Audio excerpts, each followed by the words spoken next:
So my question is, say you have this billionaire woman, her money's working for her, she's at home, she's raising children. Are you okay with not working? I'm not okay with not working. And why is that? Because as a man, like, I have a purpose. Like, I feel like I need to do something. Why can't your purpose be to stay home and take care of the kids? Because that's not my role. It's not my role that I say is laid out by God. And it's programmed into us. Like, I mean, I think obviously it's a somewhat of a role to care for and provide attention to your children. But it is, yes, I see what you're saying. Yeah. So if like I got married to this billionaire woman, like I would still work. Okay, you would still work. Would you let her pay for everything? I mean, in the marriage, I don't believe in and this is going to be. I know Brian won't agree with me on this. Go ahead. But I don't believe in having separate financials. I think we pool everything together. Like I think when two people come, as the Bible says, two are made one, and you are inseparable. And that's why the Bible is very clear on divorce. There are very few circumstances in which divorce is okay. So I believe in bringing everything together, not just each other physically and emotionally, but like sure, it would be both of you guys' money, but she would be earning it. Like, would that bother you at all? No. Okay. It does occur to me though, like let's say as a guy you are a wage slave for some fucking megacorp company and you're sitting there in front of your fucking computer 10 hours a day, you're some fucking code monkey at some woke company making money for fucking rich billionaires, and let's say you meet some girl who happens to be wealthy and like she's involved, she makes her earning potential absolutely dwarfs yours, and obviously when she has kids she would, for a period of time, she would take maternity leave, let's say.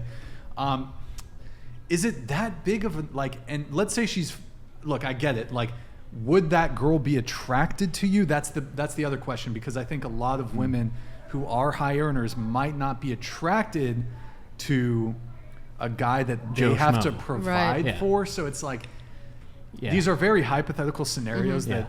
I think he would have to be like an extremely masculine man. Like, well, there's a lot of masculine men that don't make a lot of money. Yeah, no, exactly. They're in prison. Fair enough. Like, those are very masculine men. But that's another. But it's like, would you feel emasculated in your relationship if she was a provider? I guess that's my main question. You wouldn't? I don't. I wouldn't feel emasculated because I know it's not like it's.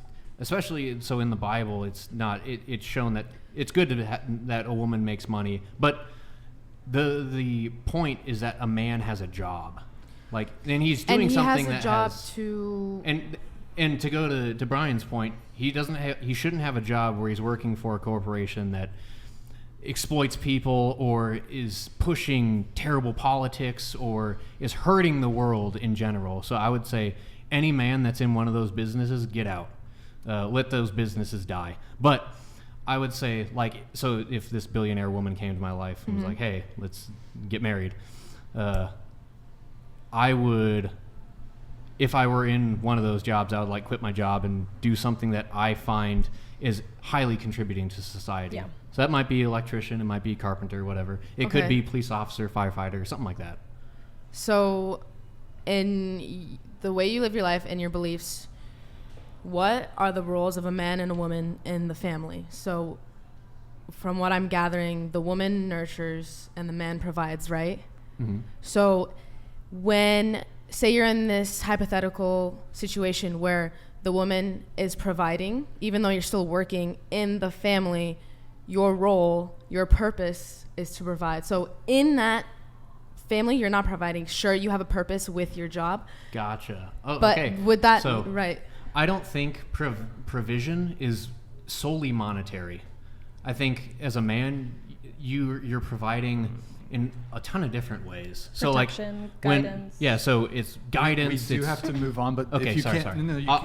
make a quick point. Quick point. Okay, you provide it in logic, how you discipline your kids. Like, I'm going to take my kids hunting, so it's like showing them how to do difficult things, like stuff like that. You provide in other aspects if you're not the major breadwinner. Okay. I would say I don't think for men or women being a wage slave for your entire life, working until you're 60 or 65, working until you're retired, working until you've accrued, if you're in a physically demanding profession, your knees are destroyed, your back is destroyed, sitting in a chair all day, lethargic job. I don't think that is the ultimate way to be happy. Look, obviously, to maneuver in society, you need to make money to pay your rent, to pay for bills, to pay for food, to provide for your family, etc. I get it. It's an exchange. You do something that maybe, obviously, you wouldn't be doing otherwise to get money so you can provide. But I guess the crux of the question is, if some scenario where one partner, in this case a woman, could come into would be able to provide to the point where one partner or both partners didn't have to be fucking wage slaves, then we're all slaves to the money and then we die.